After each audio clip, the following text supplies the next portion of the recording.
Brilliant. And we'll be sharing the slides afterwards, so you don't have to scribble furious notes.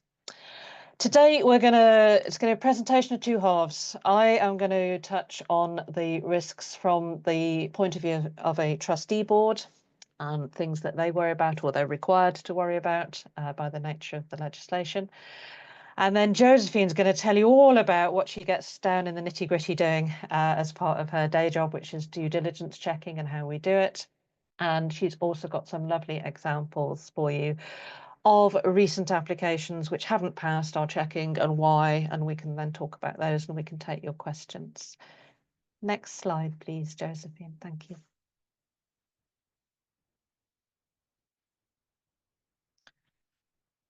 So from a trustee point of view, if your trust is a registered charity or if you're one of the funds that sits under our registered charity, trustees are really looking to ensure that they keep an eye on a number of things. They need to fulfil their charitable purpose. So bottom line actually is to make sure that funding is awarded as a grant-making charitable foundation.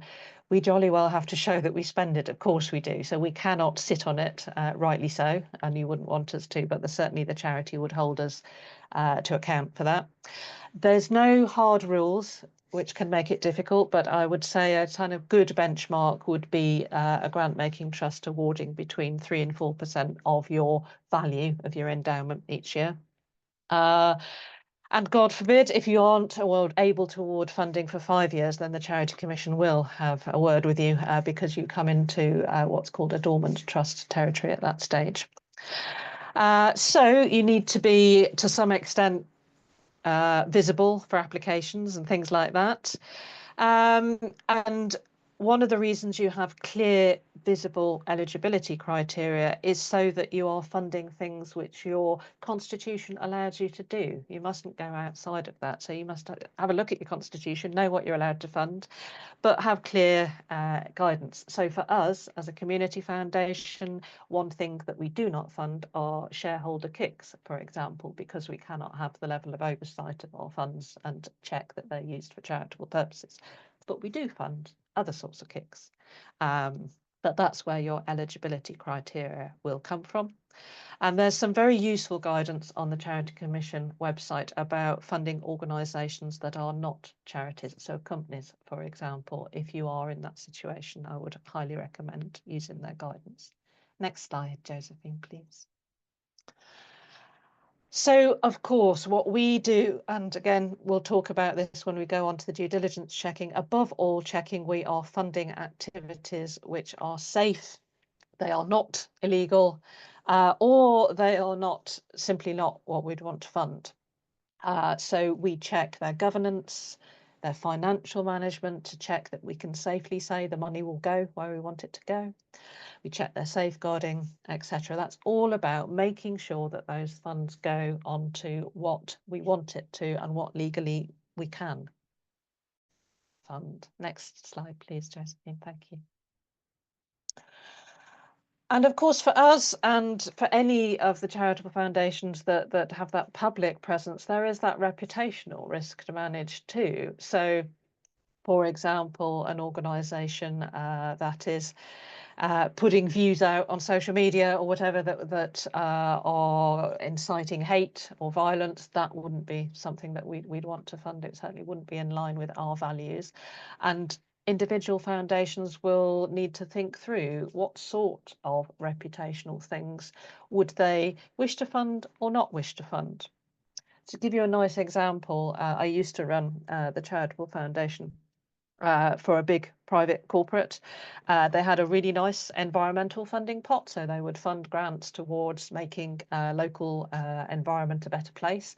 Got an application once from an organisation who wanted to carry out a cull of minks, because minks are very aggressive animals, as you might imagine.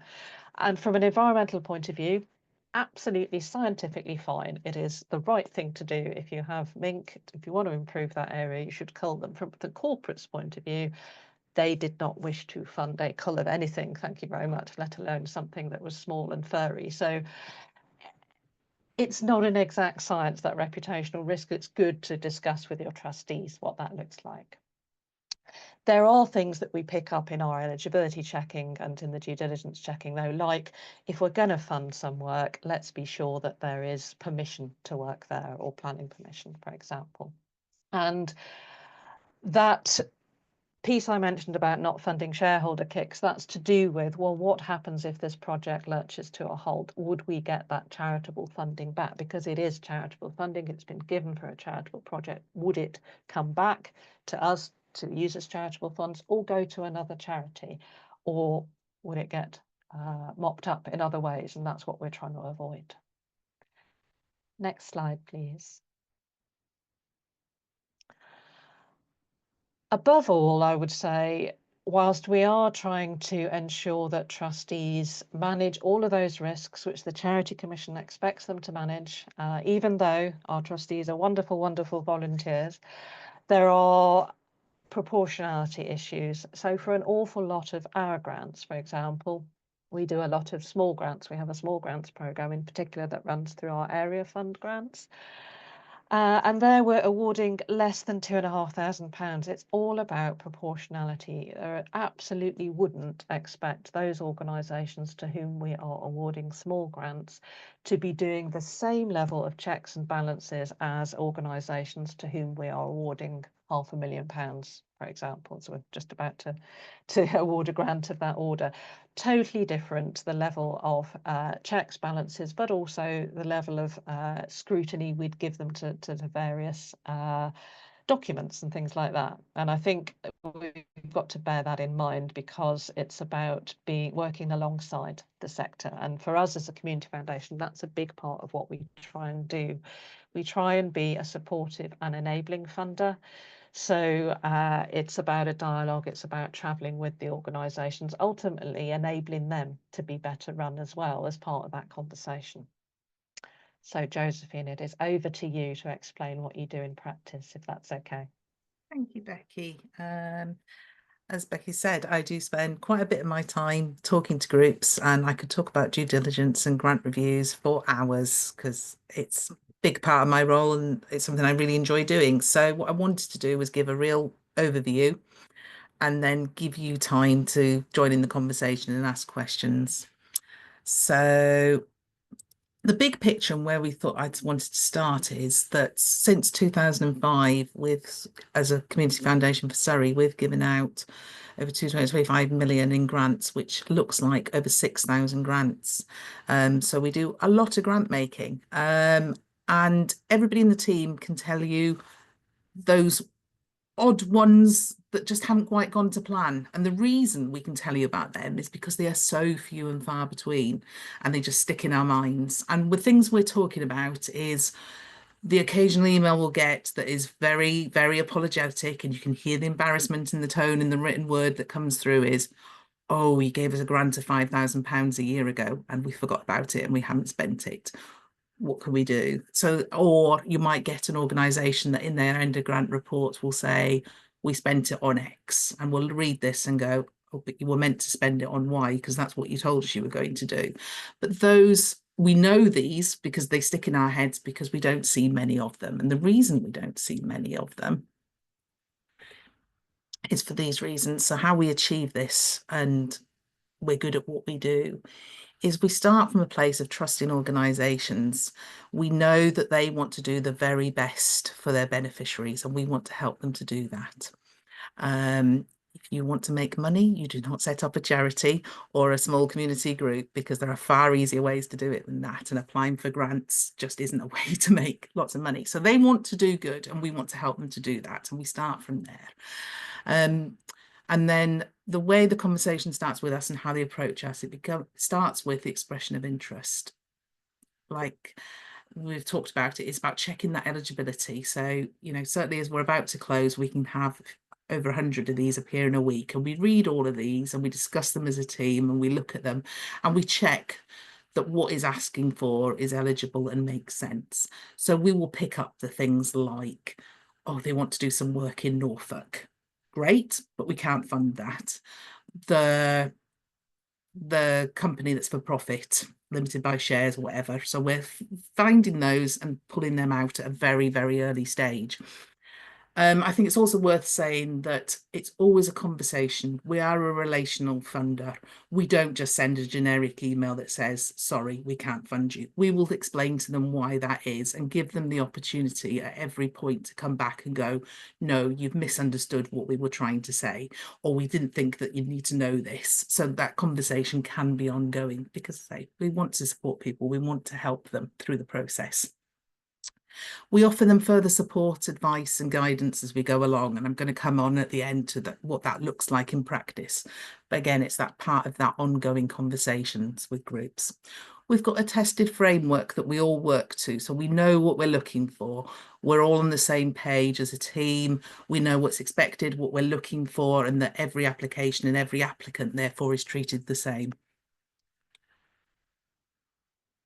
We're looking at a load of things. As I say, Becky's helpfully gone through an awful lot of them. So we're looking at the governance structure. What does that look like? How is the charity or organisation working on a day-to-day basis? What's their checks and balances? Where's their oversight? Who's looking at that? We're looking at their safeguarding. That's something we look at in a great deal of detail. And I'm going to come on to that as one of the examples in a minute. We're looking at how they're managing their money. What their accounts are looking like. Again, when I'm going through examples of things that haven't made it through due diligence, that's something that can come up quite often, along with their levels of reserves. I think for me, and I think the rest of the team, we're very much putting ourselves in the shoes of a volunteer on their first day with an organisation. Do they know what they need to do if they have a safeguarding concern? If something worries them, what are they going to do about that? As a volunteer, are they protected? Can they go out and buy something they shouldn't with charities' money? What are the processes that are in place to stop that happening? So that's that's the approach that we take when we're looking at the documents and having conversations.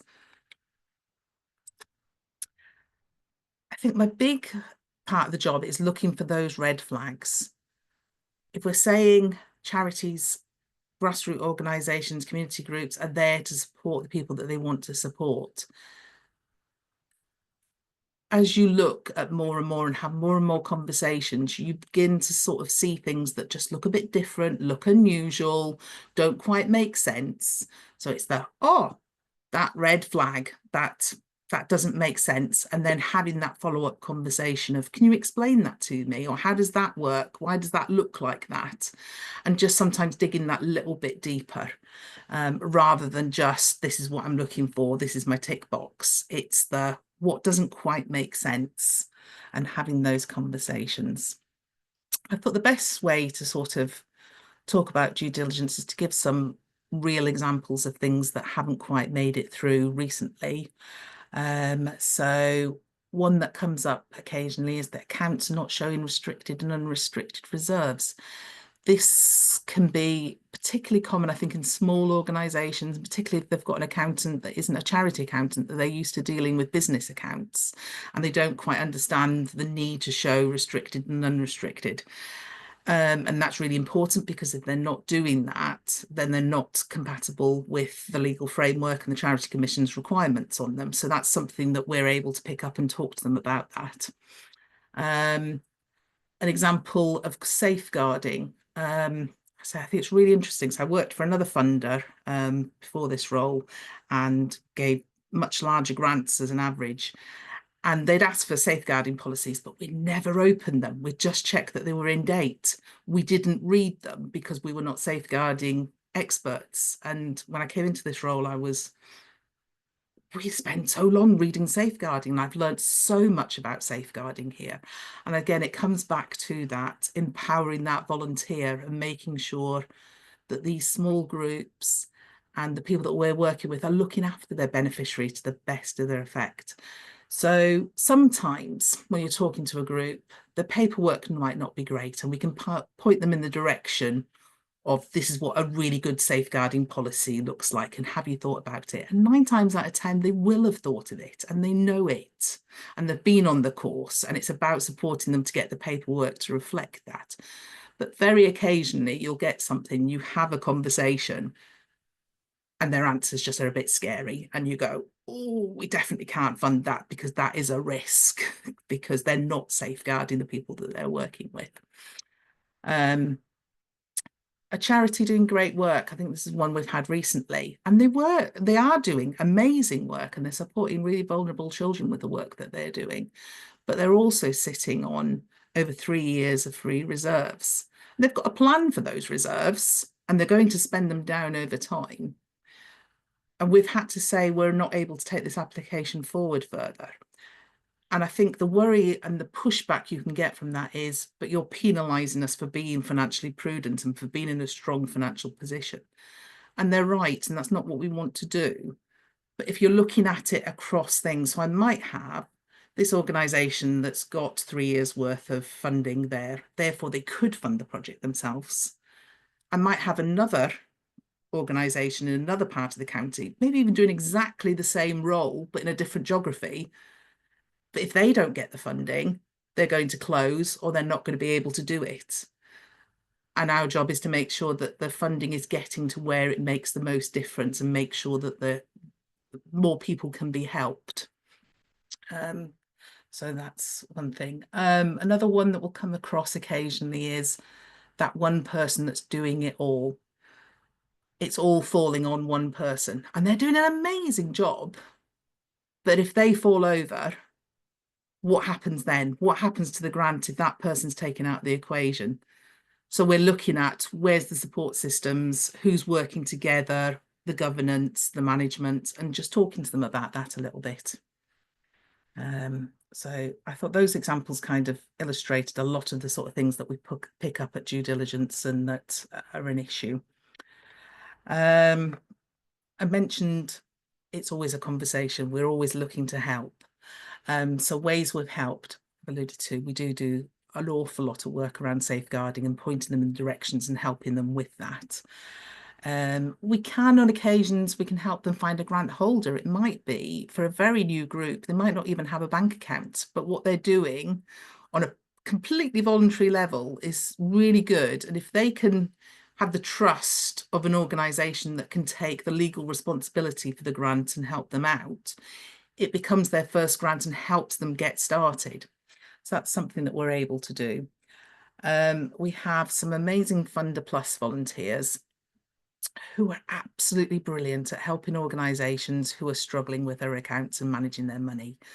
I say quite often it will be because they've found an accountant who is brilliant at business accounts, but just doesn't get the subtleties of what's needed from charity accounts.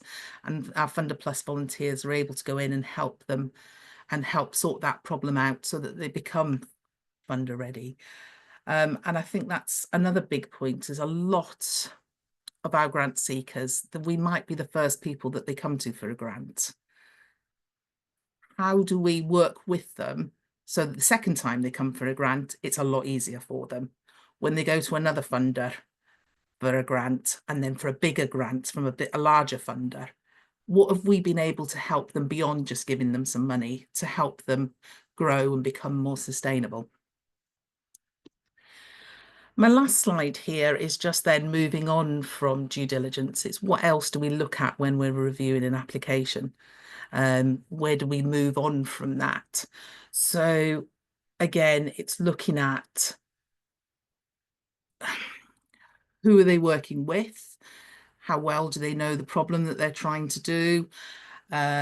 What's the impact of this work? So it's getting as full a picture as we can to share with our fund holders to go, this is why we think this is important and why this could be something that you want to support. Because we've already thought about a lot of these things and we're just sharing that information. I think the sustainability and the budget one I think is really interesting. Quite often the budget is sometimes the last thing I look at when I'm reviewing an application. And I'll look at it and I'll go, why have they not asked for this? Why is there not a line in their budget that covers this? Because if that isn't covered, can they do everything else? And sometimes it'll be a really simple answer of, oh yeah, we've already got funding for that, or we've got pro bono support and it's fine. And sometimes it'll be, oh, we just haven't thought of it. And you're right, if that doesn't work, the whole project doesn't work. So I would say that slide is just to kind of guide you through all the different things that we think about and look at when we're looking at applications. So, like I said, I could talk for a very long time about due diligence and grants reviews, but that's me. But over to you. Any questions you might have or anything you want to delve into a bit deeper? Thank you. Josephine, do you want to? That's it. Fab. Then I can see people's faces. Thank you so much. That's really helpful. I think I don't know about you, but that probably underlines that. Gosh, I'm glad Josephine does this and I don't do that. But anyway, it's a big job, but an important job, I think. Do we have any questions from anybody about that? While I wait for, oh, I've got one, Sally. Yeah, what you said about proportionality, what kind of level do you start getting more serious about your due diligence questions? For instance, 10,000, 15,000, those sort of levels, or you talked about 500,000, which obviously is not the sort of thing that we're doing on a daily basis. So yeah, I'd just like to have some idea of what is proportionate at what level. Yeah, well, shall I start, Josephine, and then I can hand over to you. So for us, I mentioned we do a small grants program with the area funds, and that's for grants under 2.5K. They are doing their own local due diligence. So it is very light touch because we expect, and indeed they do, our local grants panels in the area funds know their local area, so they know the groups. And if you imagine if the area is a very small area like a village or a town, they know their groups really well. So we get the grant panel members to do the due diligence, and the team don't do that. They will check certain documents, like getting us a bank statement to make sure we're paying the right person. But other than that, it's all local. For our typical usual grants rounds, the level that Josephine's described is sufficient and done exactly in the way she describes. We do, because we have things called pooled funds where multiple donors come together, we do sometimes award longer term grants, so 3 to 5 years, and larger grants. And for those, we do find we're doing a lot of work with them up front. And that's when we typically provide the Funder Plus work, so that we can be sure, in essence, that this grant is a good investment. So we want this to if this grant is, and they are going up to 500,000 now, if it's a significant amount of funding over a significant period, we want a change as a result. It's typically we're scaling up something. So we want to give them the best possible chance they can possibly have of succeeding. So we give them upfront support to go through their project planning, go through their risk management, that sort of thing, that we wouldn't necessarily need for the grants of the order of 10K. We could give them guidance, but we wouldn't give them that one-to-one support. And I think for us it varies. So sometimes too, we will have funding that is particularly aimed at organisations who've not been able to apply before if they're little and local. We've just got some funding from Heritage Lottery, for example, to do that. And they want to really reach out to groups that have never been funded by Heritage Lottery before. So as part of that programme, we've worked in an upfront support package, which will give organisations one-to-one support as they're writing their bid, but not particularly to write the bid, to actually do that thinking about what is it I want to do, how am I going to measure that, how will I know it's worked, again to give it the best possible chance of succeeding. So I guess that's what I would say. It is about scrutiny, but for us it is also in a supportive way. Josephine, is there anything I've missed there, or is that sort of covered? No, I think that covers it all, really. It's about proportionality and what are they asking for? What's the size of the organisation? Do we know them? Have they worked with us before? We look a lot closer at first timers. Whereas if we've got a bank we've given them 20 grants, they've always produced really good end of grant reports. That relationship and that trust builds over time. We're still doing all the same checks and looking for the same things, but you're starting from a slightly you're not expecting to see red flags, I suppose. So you're still looking and you're still watchful. But yeah, it's always that proportionality. What is the story that you're looking at? What are the risks?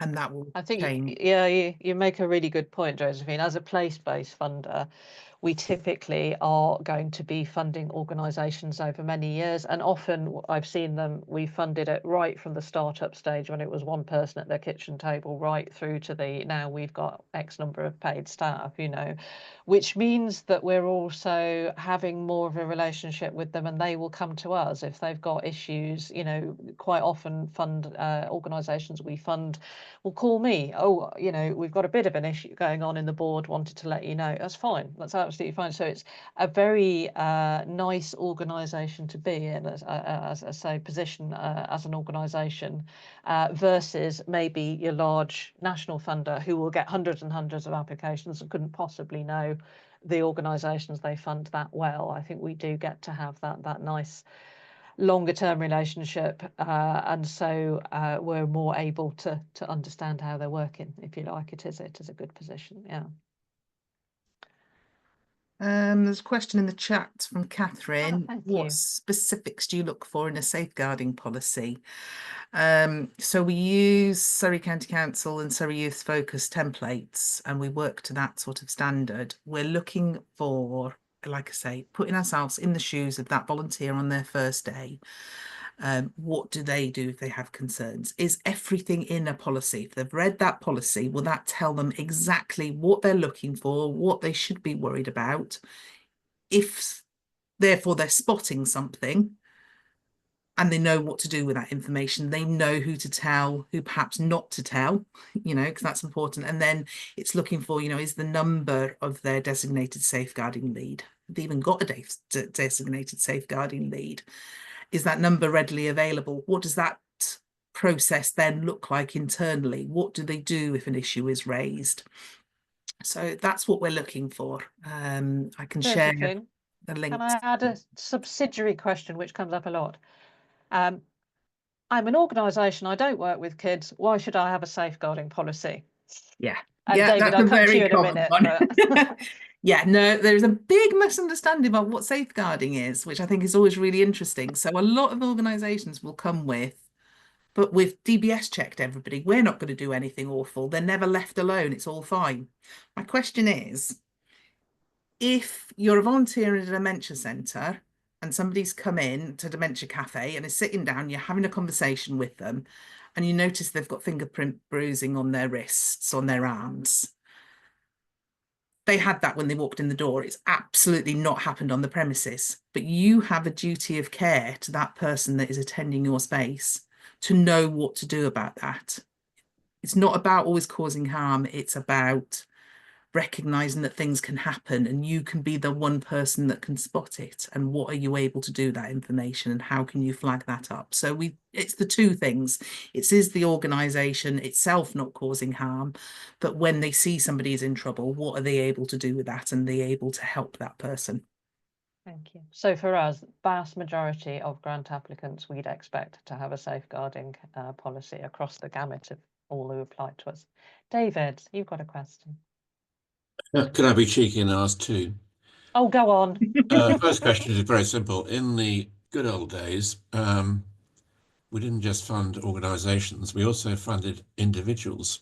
So I Still just do. want to know, has there been a change of policy? So you no longer fund individuals and you have to be an organisation, because to date, obviously, this entire presentation has talked about organisation, which meant that you have to have some sort of inanimate object that you're funding rather than Mr. J blog. So that was question one. Question one, hang on. Yeah, individuals. Yes, next. And then I'll answer them if you like. Or would you like me to And the answer next that? question was really just your thoughts on sustainability, because Yeah. a number of grants are repeat grants, and they Yeah. have to be, because actually there's no other source of funding from anybody else, which Absolutely. ends up in the community foundation funding the same sort of grant for years and years and years. Now, do you have any policy about a cut-off when you say, very sorry, actually, we funded you for so long, you must go away and find somebody else, and we're not gonna fund you anymore? Okay. Would you do you look at it on a very Yeah. case by case basis? So that's Excellent questions, as I would expect, David. First one, individuals. Yeah, we absolutely fund individuals, being grants that are given to individual people. Two ways of doing it, I would say, and we do both. We have the Surrey Young People's Fund that gives grants to individual young people to support their education, employment or training. And they have a whole army of volunteers who are all trained up to the eyeballs so that they can carry out the assessments on our behalf. And for us, that's the only way of doing it, because the only other alternative would be to get an army of paid staff and somehow paying for that. They have a operations manual and they have an assessments process, and for their grants they meet with every single young person who applies. But obviously, because they're meeting with young people, there's a whole load of process and procedure around how they do that safely, how they manage their own safeguarding issues and things like that. They also check there's a financial need for this, so again they've got a whole load of eligibility criteria. So that works really well. And they give 100 or so grants a year really effectively. At the moment, they're just administering some national funding for us, particularly focused on care leavers, which is fab. But giving grants to individuals in that way is really labour intensive. And I'm always at pains to say that. If a new funder comes along and wants to give an individual grant, I say, fine, but this is how you do it. And it would therefore cost unless you can magically recruit lots of volunteers. What we find we are doing more often lately with our other funds that give grants to individuals is giving a delegated pot of money to organisations who are clearly working very closely with those beneficiaries. They know them best, and therefore they can administer grants on our behalf. So, for example, coming up this year with our care leaver funding, we're going to approach that in that way to some degree. If the organisations are working really closely with care leavers, let the care leavers not have to come to us to fill out a whole load of paperwork. Let those organisations be able to administer small grants on our behalf. They will have to report back to us, just as all our grant holders have to report back, but they only report back on how many they've done, roughly the sorts of things they've funded. And it simplifies the system for the beneficiary, which is great. It's a much more accessible system, but also therefore it's more efficient. It's more efficient use of resources. So both of those models exist with us. If we couldn't recruit those volunteers for Surrey Young People's Fund, we would absolutely have to move to that delegated pot model, because it just wouldn't be economic for us to run it otherwise. And I think I do see a lot of, we've run events in Surrey, and I see a lot of pots that are trying to administer funding to individuals, hardship funding, who really struggle to find those individuals on that model of having some sort of an application process, you know, the old-fashioned model where you would write to a secretary. That's really difficult for people to engage with now, so that's a consideration. Sustainability. I think we do not have a cut-off is the short answer, because we are trying to fund really good, impactful stuff. And if that organisation is delivering really good and impactful stuff in the same way it was last year, that's absolutely fine, because it is still able to demonstrate that it is doing the impactful stuff. We would, as an organisation and with our trustees, be always thinking about the sticking plaster versus the solutions upstream approach. That's a real balance. And if you think over the last 3 years, that's been a real issue. So we've had, in the last financial year, 20% of our funding went to basic poverty needs. So food, fuel, clothing. To what extent do we keep doing that, or try and move it upstream and try and prevent poverty? So we look at that skills, we look at that housing, those fixes that are trying to prevent. Really hard balance, because you can't suddenly switch off that plaster and try and move it all to intervention. So what we have done as a foundation is to increasingly encourage donors to come together in pooled funds to address some of those upstream issues together, so that we can leverage more funding and therefore give longer grants, slightly larger grants, to try and move the dial on some of those intractable issues, whilst at the same time doing much more of those small grants through our area funds and others to do that immediate emergency response stuff. So we haven't switched it off. We've tried to focus it in those two ways. But each funder will be different to the extent. And I know I've certainly been involved with funders who have tried to manage the level of demand by saying, we'll only take one application, or we'll only take you once every 3 years. And that's okay, that's valid, but I think it depends what you're trying to do with your funding. You know, I think if you are looking at real community benefit, then I think it is a case of knowing that if that is the most impactful organisation in that area of the county doing that thing, then jolly well support it the best you can, it would be my view. But we don't have a hard and fast cut-off, just as in fact we don't have a hard and fast magic number on reserves. It's always a conversation. What we would look at, I guess, is the percentage of contribution we're making, because like any other funder, we wouldn't wish to have them become reliant on us. We're always looking to leave a stronger and better organisation after our funding, I would guess, which is why we do Funder Plus. So not reliance on us, not reliance on the same thing every year, but that's not the same thing as, yes, we would fund them every year if it was blooming brilliant stuff and they needed our funding.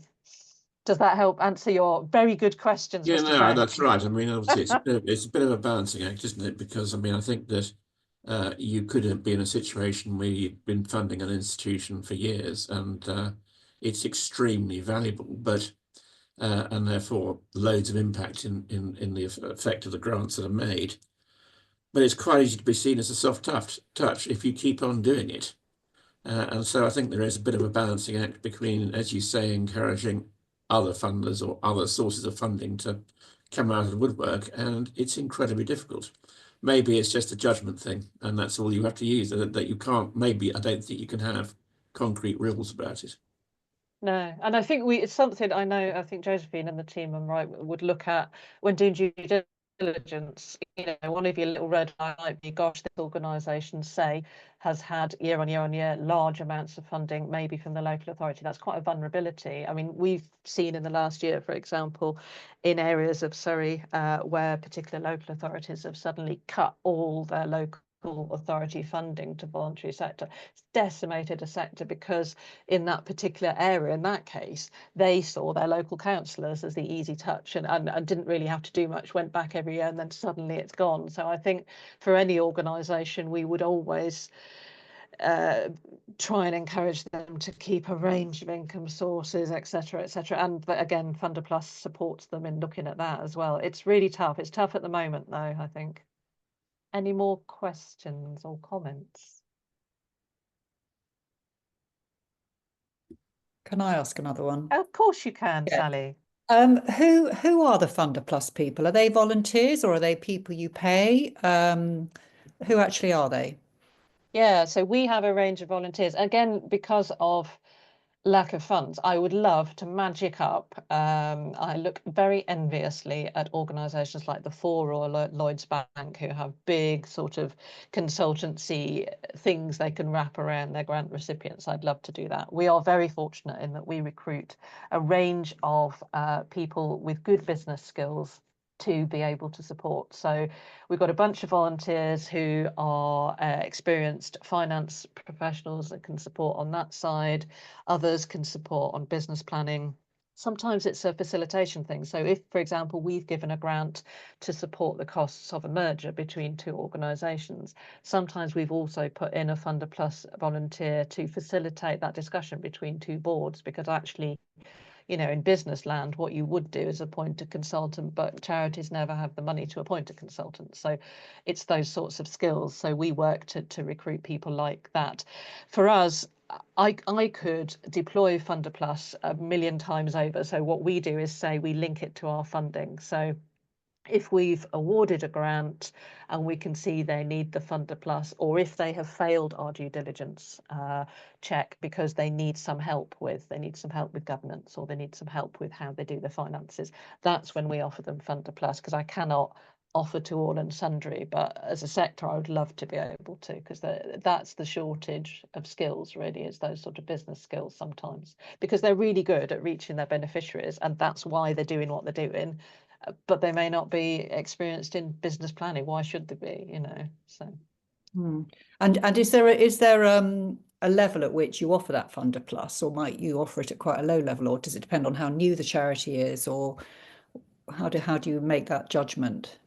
It's when we pick it up in due diligence checking, when the team has picked it up, and usually in a non-scientific way, I would say they've had a good poke around and they can see that this organisation is doing good stuff for beneficiaries, but something is not right in the sort of things that we check, like their financial reporting and their governance. At that stage, you would say, can we have a bit of Funder Plus help?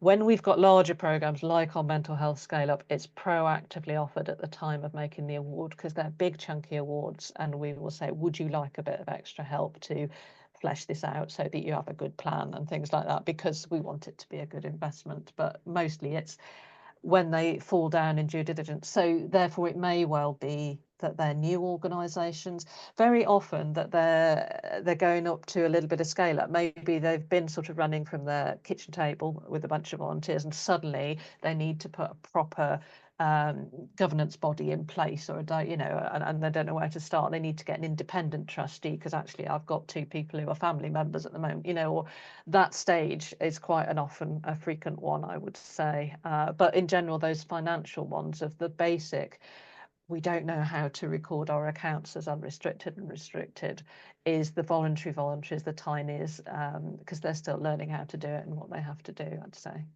Josephine, is there anything that I've missed there in terms of when you sort of call in the Funder Plus brigade, so to speak?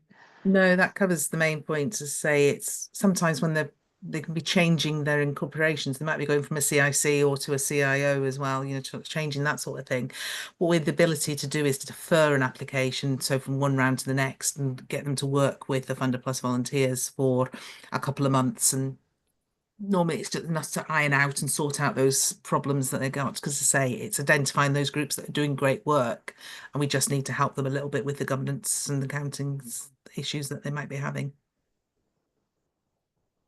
Yeah, and I think so really for those of you who see grants through us, it's to know that all of that blood, sweat and tears has gone on before it gets to you, basically. So what is then we would send to our funds as a shortlist has been crawled all over with a fine tooth comb, I would say, to make sure that they are all good, strong propositions, but done in a way, I hope, that works with the organisations and supports them for the future, really. Because that's the way we fund, which is a joy, but that is the beauty of a community foundation. I think it's the long term for your area. So we are not going to up sticks and become, I don't know, the Yorkshire Community Foundation. We're always going to be Surrey. So we will always work with these people, which is nice. Any other questions, comments about due diligence checking?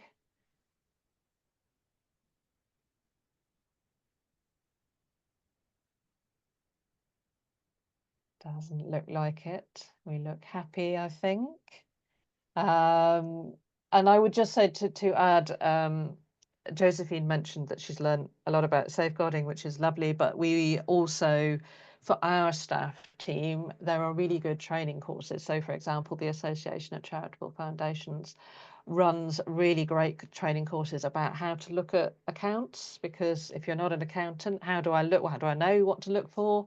That's where our team would go and get trained, and I would highly recommend it as a resource if you are wanting to do this for your own fund and you don't know where to start. That's a really good place to start, I would say. And sorry, how do you do that? How do you get onto one of those courses? Association of Charitable Foundations, ACF, has a website, and you can just sign up. You can become a member, or you can sign up. They're pay-for courses, but they are really good. Okay. I've done the checking accounts one. It's done in a really engaging way, I would say, and I'm aware there are some accountants on the call who would like nothing better than to look at accounts all day. But if you're a bit scared of the accounts and you don't know what to look at, they do it really well in terms of helping you to focus on what to look at. But certainly one of the issues I would say is that the way that charities have to do their accounts is incredibly unhelpful if you want to find actually some useful information in it. So the format we have to work with is really poor if you want to pull out, the vital things that you're looking for. And of course, if like us, you fund a whole range of different sizes and shapes of organisations, then they all look different. So it's getting your eye in with that looking accounts, and there are really only a sort of handful of things you're actually looking for. It's more teasing that out of that mass of information that they make us write to conform to the format we have to use legally, which is awful. But there are lots of training courses offered by ACF, certainly. Any other questions or comments? I hope that's been useful to everyone to at least understand what the team are stressing about when you don't have to. But I would say I'm incredibly proud of the work they do and the way they do it for me, in that it isn't just a one size fits all without any thought. There's an awful lot of thought and care and support that goes into our due diligence checking for all the right reasons, and that sort of leaving organisations as better organisations after their interaction with us is kind of key for me. So I'm really proud that we do it that way, and they work their socks off to do it. So I'm really pleased that we do it in that way. Thank Becky, you. Sorry, Yes. really quickly. No, Can go I for it. just ask, is there any other places you would recommend in terms of accounts workshops as well? Because I've tried to sign on to the ACF one before and it gets booked up really, really quickly. Yes, done it. Yeah. And the one they had, I think the last one was in February, and I couldn't make it, of course. But I just wondered, because they're not that often, so I just wondered if you had any other places that we could look, or if that was kind of the main one. That's the only one I've used. Josephine, have you come across any others? I have only used that one. It's ACE, but you're right. I think they could run it several times over, you know, because it's always booked up. I'm not aware of any others. Okay, no worries. Thank you. Thought I'd ask. Sorry. Yeah. Yeah, and I think it is that, or you maybe seek guidance from a friendly accountant who's familiar with charity accounts, I would say, and there's a fairly short checklist of things you need to look at. It is just getting your eye in to find them, because the format is awful. That's my view, not the foundation's view, but I think it is awful to pull out what you need, you know. Brilliant, thank you. Thank you. If there are no more questions or comments, thank you so much for joining at the end of a lovely day. I can open my curtains now because the sun's gone, that's bad. It's been really lovely to talk to you all. Thank you. We have our next Family Foundations Network event is a face-to-face event at the Lightbox Gallery. So I'm hoping for a nice summery evening in May with canapes and drinks and Matisse. That will be nice. Let me know if you'd like to come along to that. And failing that, I'm sure we will talk to all of you soon. Thank you very much indeed. Thank you. Thank Thank you. you.